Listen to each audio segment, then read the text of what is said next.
मराठी साहित्याचा इतिहास या शीर्षकाखाली आपण जे काही विविध लेखक, कवी, नाटककार, कादंबरीकार यांची चर्चा करतो आहोत. अर्थात पहिल्या पेपरच्या अनुषंगाने जे काही विविध लेखक, नाटककार आपल्याला UPSCने विचारले आहेत त्या अनुषंगाने ही सगळी आपली चर्चा चाललेली आहे. बघा, आज आपण अरुण कोलटकर यांची जेजुरी हा जो कविता संग्रह आहे त्यातल्या काही कविता वाचणार आहोत आणि एकंदर अरुण कोलटकर कशा प्रकारच्या कविता लिहितात किंवा काय प्रकारचं लेखन करतात हे जाणून घ्यायलाही आपल्याला या अनुषंगाने बरीचशी मदत होऊ शकते. अरुण कोलटकरांची भिचकी वय हा फार गाजलेला कविता संग्रह आहे. बघा, द्रोणसारखा त्यांचा कविता संग्रह आहे. तर या कविता संग्रहाच्या अनुषंगाने देखील कोलटकर काय प्रकारचं वेगळं लिखाण करतात किंवा काय प्रकारच्या वेगळ्या कविता इतर कवीच्या तुलनेत लिहितात तर ते जाणून घ्यायला आपल्याला बरीचशी मदत होऊ शकते. त्यांची जी भिचकी वही हा कविता संग्रह गाजलेला आहे त्यात ते असं म्हणतात की ही वही कोरडी नको ठेवूस, माझी वही भिजो, शाई फुटो, ही अक्षरं विरघळोत, माझ्या कवितांचा लगदा हो, या नदीकाठचं गवत खाणाऱ्या म्हशींच्या दुधात माझ्या कवितांचा अंश सापडो. म्हणजे ते स्त्री जातीचं जे काही दुखणं त्यांनी भिचकी वही या कविता संग्रहात मांडलेलं आहे त्यासाठी त्यांनी हा शेवटचा त्यांचा उद्गार त्या कविता संग्रहात मांडलेला आहे. बघा, आपण आज जो काही त्यांचा कविता संग्रह पाहणार आहोत तो जेजुरी नावाचा कविता संग्रह आहे. कवी आहेत अरुण कोलटकर. तुम्ही याचं मुखपृष्ठ जरी पाहिलं तरी तुमच्या लक्षात येईल की एक फुलपाखराचं चित्र आहे आणि त्याच्या दोन्ही बाजूला जे काही पंख आहेत ते आपल्या देवघरात जे काही देव ठेवलेले असतात बघा चांदीचे वगैरे, तर त्या अनुषंगानं ते यायला लागतं का. आणि तो एक तात्विक प्रवासच कोलटकरांच्या या जेजुरी नावाचा जो कविता संग्रह आहे त्याच्या मुखपृष्ठावरून आपल्याला जाणवतं का. तर अतिशय ताकदीचा हा कवी आपल्या मराठी साहित्यातला आहे. इंग्रजीमध्येही भरपूर लिखाण केलं असल्यामुळं तो एक फार मोठा साहित्याचा विस्तीर्ण पट आवाक्यात घेणारा कवी असल्यामुळं मराठी साहित्यातही फार महत्त्वाचा कवी आहे. बघा, त्यांच्या काही कविता आपण आज वाचूयात. बस नावाची कविता आहे. त्यांच्या अनेक कविता म्हणजे बससारखी कविता असेल इंग्रजी साहित्यातही म्हणजे अंडर ग्रॅज्युएट लेवलला असेल किंवा पोस्ट ग्रॅज्युएट लेवलला असेल, पुणे विद्यापीठ, मुंबई विद्यापीठ, नागपूर विद्यापीठातही अनेक वर्ष किंवा सध्याही शिकण्यासाठी आहेत. बघा, त्या अनुषंगाने अतिशय महत्त्वाचा कवी आहे. आपण त्यांच्या कविता वाचूयात. बस नावाची कविता आहे. बस. पहाटे थंडी, बसच्या एसटीच्या खिडक्यांना ताडपत्री ढापणं, थेट जेजुरीपर्यंत. कोपराशी फडफडतो ताडपत्री कोपरा, रस्त्यात सांडलेल्या बसच्या प्रकाशात उजेडाची उगीचच लक्षणं. आपला दुतर्फी चेहरा समोर म्हाताऱ्याच्या नाकावर चष्म्यात, तेवढं सृष्टी सौंदर्य.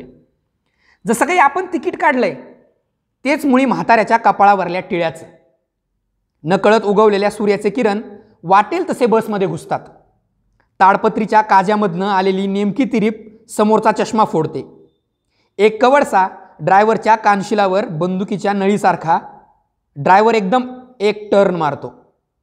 बस थांबल्यावर आपण म्हाताऱ्याच्या डोक्यात उतरणार नसतो.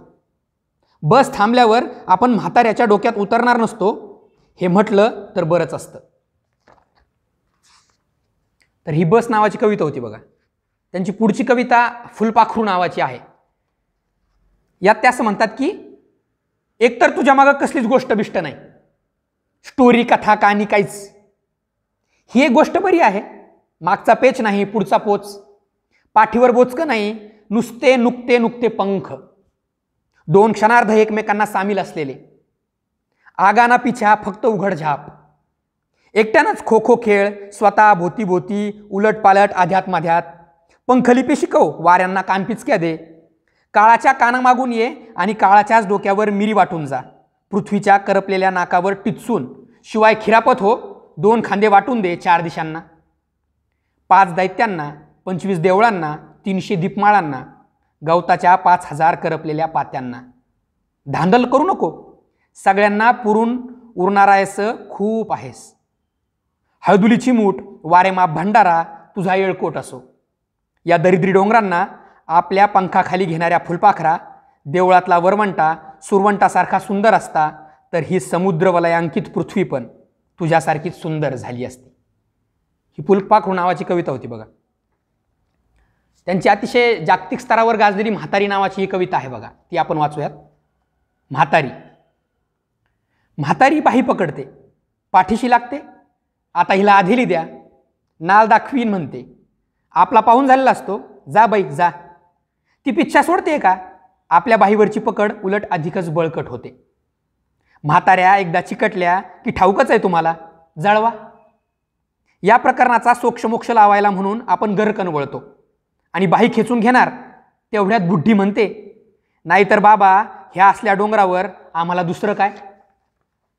आपल्याला थेट आकाश दिसतं, बंदुकीची गोळी जावी तसे डोळे आरपार, आणि पाहता पाहता तिच्या डोळ्याभोवतालचे तडे पसरत जगाला जातात. टेकड्या तडकतात, देवळं तडकतात आणि आकाश कोसळतं. कडकडाट काच, फक्त एक बुलेट प्रूफ म्हातारी अभंग उभी असते आणि आपली चिल्लर झालेली असते तिच्या हातात. कडकडाट काच, फक्त एक बुलेट प्रूफ म्हातारी अभंग उभी असते आणि आपली चिल्लर झालेली असते तिच्या हातात.